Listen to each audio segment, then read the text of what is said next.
My name is Michael J. Turner. I am the Southwest Shaman. You are shining with the Arizona sun. Yo, thank you for being you. Thank you for being here, which is wherever you're at. Let me just put on some music here. I'm putting this on. This is some music by my good homie,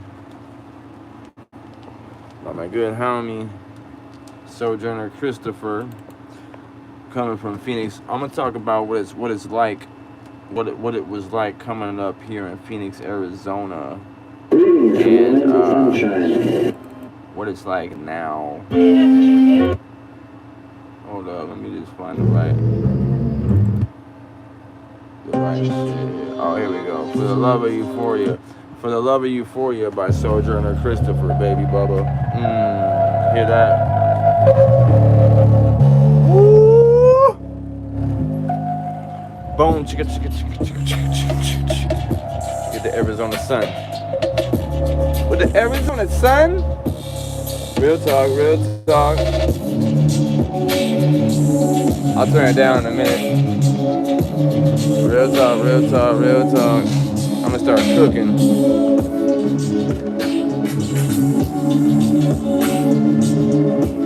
We're gonna start cooking up in here. We're gonna start cooking up in here. We're gonna start cooking up in here. We're gonna start cooking up in here to give a lesson. Yo, I'm the Southwest Shaman.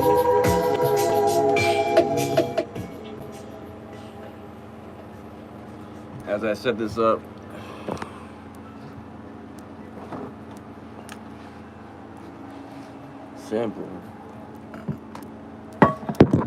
simple like a motherfucking pimple popping motherfucker. Nah, stop it. What? And I'll just kick back right here with you. Let's put this on repeat real quick.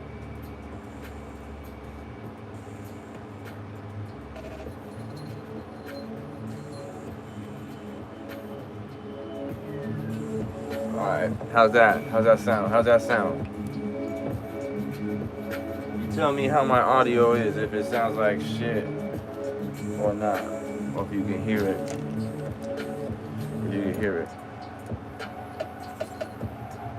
Alright, cool. So, I am Southwest Shaman, the Earl of Arizona, and you are shining with the Arizona sun. You write your manifesto? Hey, do that, baby, because you know what? What it does is it reinforces within your mind by simply taking notes. And then I'm winning by giving you my jewels, giving you my gems. I'm reinforcing the information back into my mind. You learn it way more by teaching another. So my ultimate goal is, as the Southwest Shaman, to be a healer. And it starts with me. Like, it had to start with me because I was in a bad way. And my healing, the healing I provide, it's on all levels, mentally, spiritually, and physically, because we got to address all that. So yeah, I got my guidebook, my program, Abstract Personal Development. It's right here. I made a video earlier, right? And let me throw this out again. In the background is my man's in them, Sojourner Christopher. His song is called For the Love of Euphoria. Check it out, man. But I made a video earlier, right? And I'm gonna put this on the board. I'm gonna put this on my board right here. And this video hasn't even gone up yet, but it's gonna go up, and the information's in that video. So, got my marker. Well, fuck. Let me see.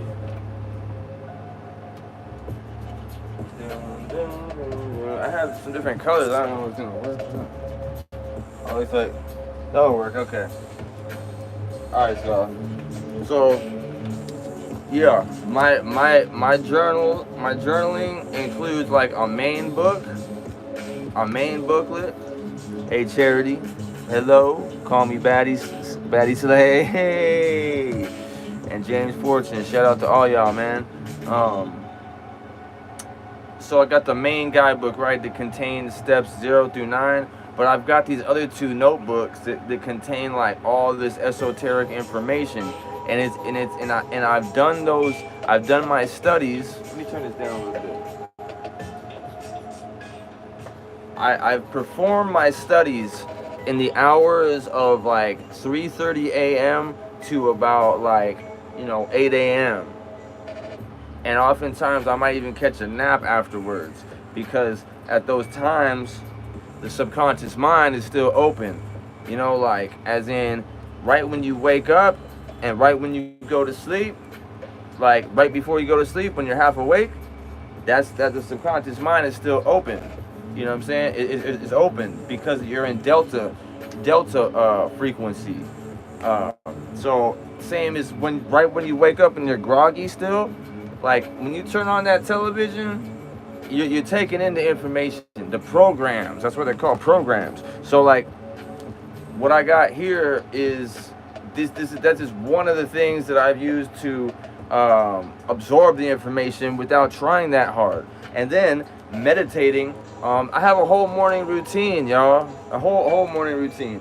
But I want to talk. I just want to throw this up here before I go into talking about what it's like coming up from Phoenix, coming up in Phoenix versus how it was versus today.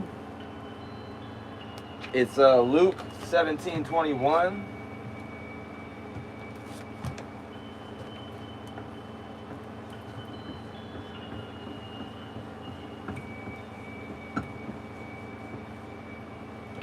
Luke 17:21. And I want you to look it up yourself. I'm not gonna read it to you. But just know that that's the real. That's like kind of like that's like one of the few scriptures that you really need starting out. For real. It's revelatory. That scripture alone is revelatory. I ain't gonna read it to you, but you're gonna have to check it out for yourself. Now let me spark my incense. You know what I'm saying? I got some incense here.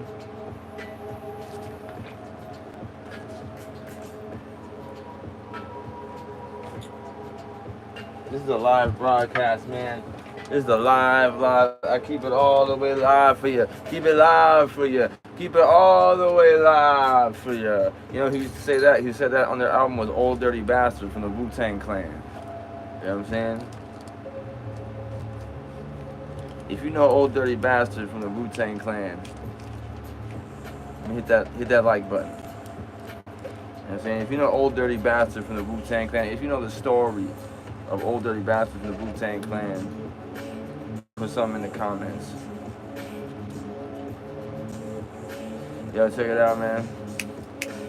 My man's writing his manifesto today. I encourage everybody to do the same. But you know what? In the same way that I have lived the life of low vibration, of low vibratory things for you, so I could become who I am today, which is the healer I am today, I encourage all, I've compiled my manifesto of techniques and things myself in the same way. Like that way you don't got to. But I encourage you to, it's the self-reflection and self-awareness. That's what it is. Because once that begins, it's like, one of the first things, check it out. One of the first things. Think about this. You can breathe consciously. You can breathe consciously, or you can let it rock. So conscious breathing is like the beginning of self-awareness. The fact that you can do it. It's the beginning of waking up. I feel as though there are some who could potentially go throughout their entire life and never consciously breathe. When in actuality, conscious breath is what unlocks so much as far as like health, wellness, and control and manifestation. Even setting intentions coupled with breath control equates to massive shifts. But anyway, back to what this video is really about, which is just my recollection of growing up in Phoenix, Arizona, man, because I was born in '86, right? And when I was born here, when I grew up here, you could get anywhere in 15 minutes. Like, you could get anywhere in 15 minutes. I'm talking anywhere in the whole valley, encompassing Scottsdale, Tempe, all the surrounding areas.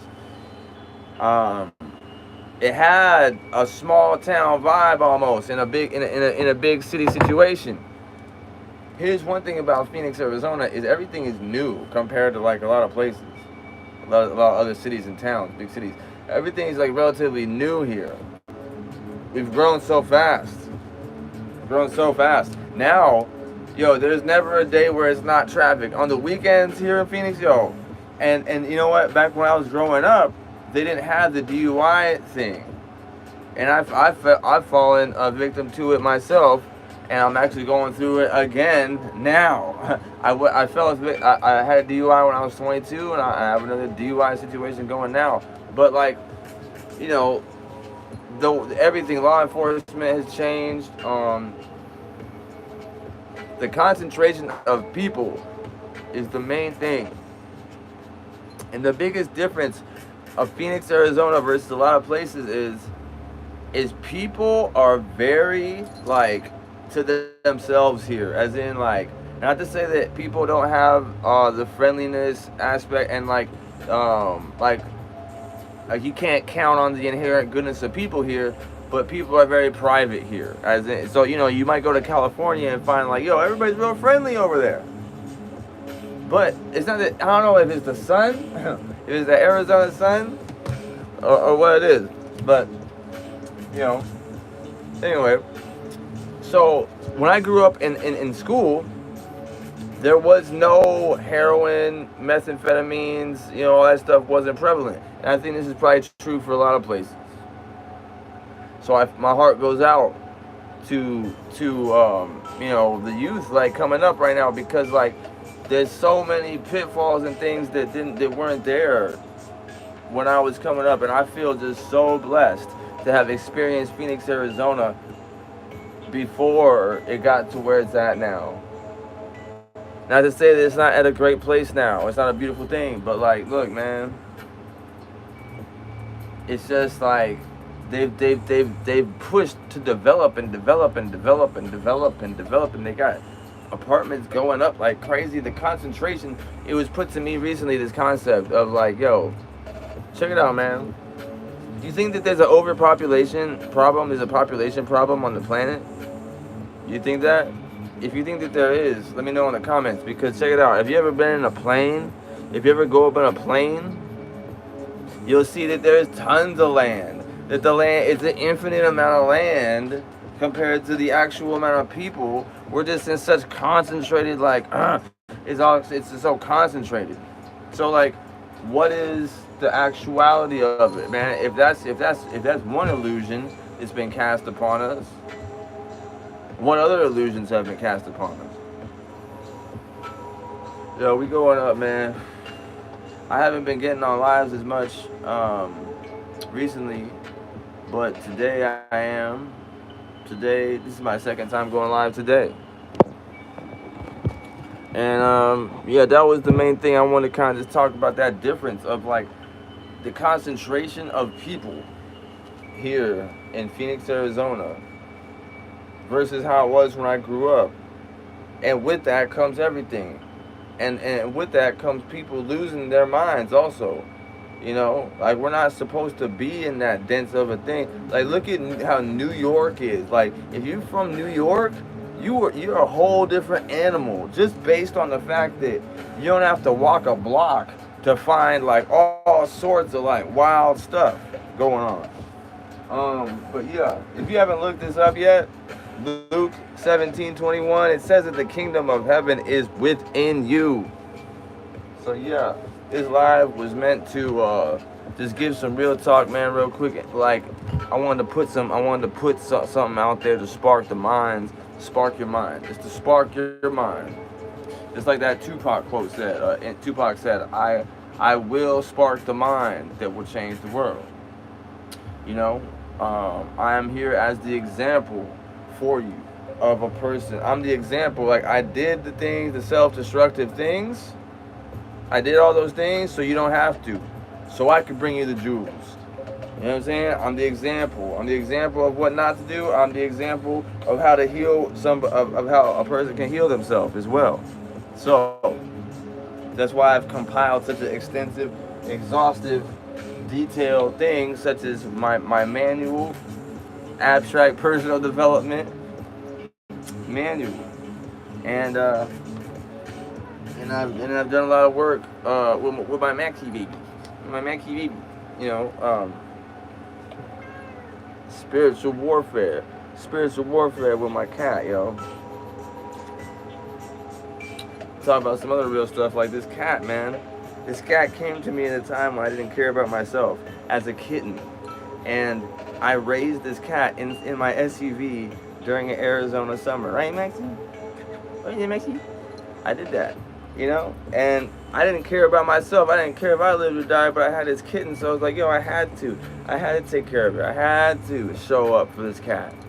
And then it turns out that it was by no chance. It was divine ordinance, or it was divinely ordained for this cat to come to me, because cats are your spiritual protectors, and they see on different levels that we can't perceive. So if you have a cat, yeah, hell yeah, yo, check it out. My cat is a Russian blue. If you don't know your cat's type, and the reason my cat even looks the way it does right now is because I gave her a short, a lion cut for the summer, because I'm in Arizona and it's the Arizona sun. But like, yo, cats are spiritual protectors. They were revered in days of salute days back, you know, ancient times, and the implications are vast. Like the amount of protection, you know, what your cat does for you, it goes well beyond the realm of what we can perceive. It is, yeah, right. See, now mine's a Russian blue as well. I gave her the lion cut because I live in Phoenix, Arizona. You know what I'm saying? And she's been loving it, and she looks cool. Like, she looks really cool with it. And you know what? She has this bandana that I've been hooking her up with. Here it is. She likes the you know, keeps the sun off of her, and when she's out there on her neck or whatever. But like, she's a long hair. So like, in this Arizona heat, yo, like, giving her this cut, this is the first year I've done it. It made all the difference for her, and it'll come back quick. But yeah, like, this cat, man, this cat is like my, I can't tell you, I can't stress enough how important this cat has been for me as a you know, as a warrior for me, as a savior, like, as a companion, you know, like, because I don't have, at this point, I've had to go into what they call hermit mode to detach and redesign myself. And, you know, when no one else, when you turn around and you realize that you don't have any actual, like, best friends or whatever, but like, your cat is like, my cat seeks me out, you know, like, my cat seeks me out, and we have routines. Like, when I go outside to exercise, my cat exercises too. Like, she'll climb and jump and do all sorts of wild stuff. And dude, check it out. By no, or girl, check it out. By no you know, that is so significant. That cat is meant for you, 100%. Like, yo, oh my God, yo, check it out. I mean, I don't know if you caught it, but I was homeless. I was living in my truck, and I raised this cat in my SUV. Like, I didn't care about myself. Nobody, and like, yo, this cat, what's your cat's name?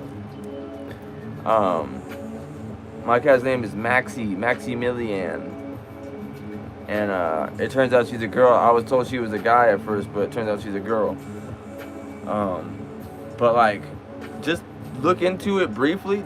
Do like a brief little deep dive, a skim, if you will, into the spiritual significance of owning a cat, and you will be so blown away. But you'll really feel like, dang, this cat definitely, Binksy came to save you, because like and probably is the medium, the bridge, the gaps between you and your mother's spirit. Like I don't know, I've done a lot of study about the actual how life actually flows and stuff, and I can't, who's to say? No one can say for sure, but like, wait, hold on. Or show her? You mean show your mom? You show her? I'm sure that. See, like, I don't need to get too deep with the spiritual, like, what happens after we die type thing, but my life has shown me that my father has had a presence in my life years after he died. I tend to think that there is like a regeneration of the soul, like back into the mix, like again and again during a learning process until we can ascend type thing. But like, I went through prison and I used to dream that my dad was there with me, and this was a reoccurring dream. This cat came to me. Like, I was never a cat person. That's what's even crazier, so that was the other thing. And just some of this stuff, like, times where I even lost the cat. Like, the cat got out, or I had left the door open, fell asleep, the cat was outside, and I just pulled off from where I was at. And I realized the cat was gone. I came back and found Maxie, or she dropped down one time off of a,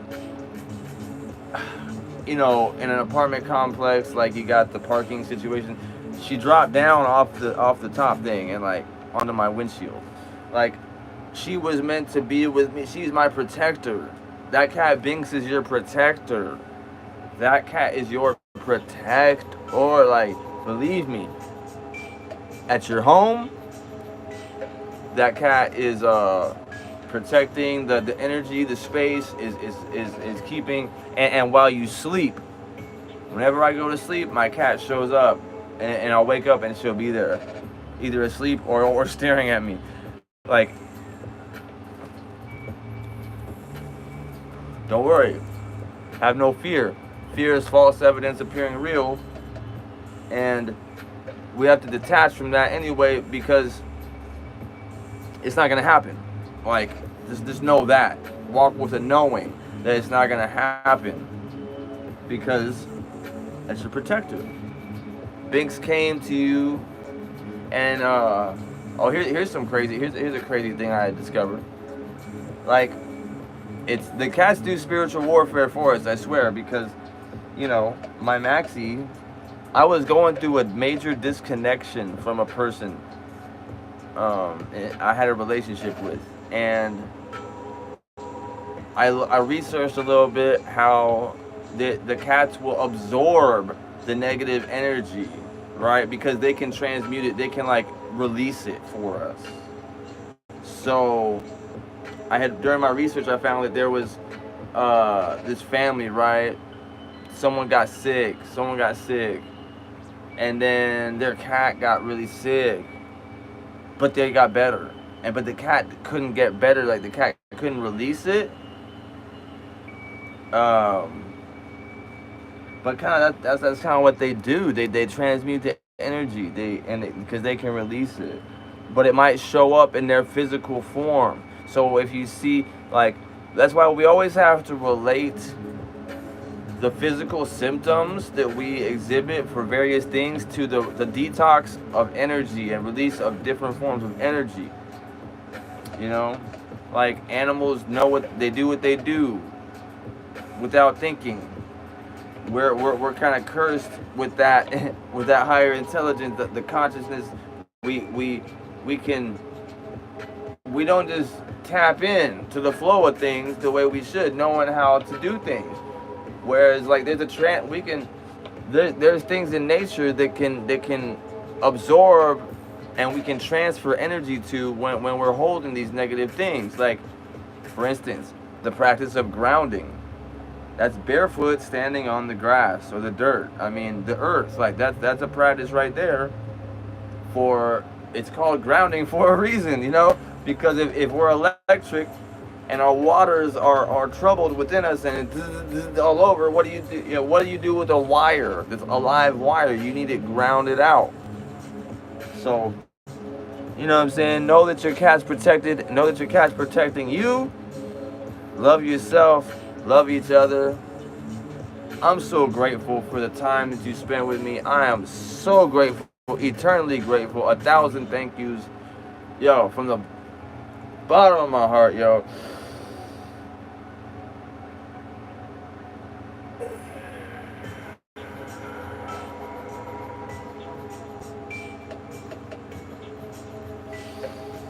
Increase. Try to send you an increase. All that through the means that we have. And you don't know what you've done for me just through this sheer interaction, through the energy that you gave me. Like, I can't thank you enough. So I'm gonna sign off on this live, man. Thank you for making this live a success. I hope I reached. I know I reached who I need to reach. I love y'all, man. Much love. Coming from AZ, StereoPHX 888, the Southwest Shaman. Once again.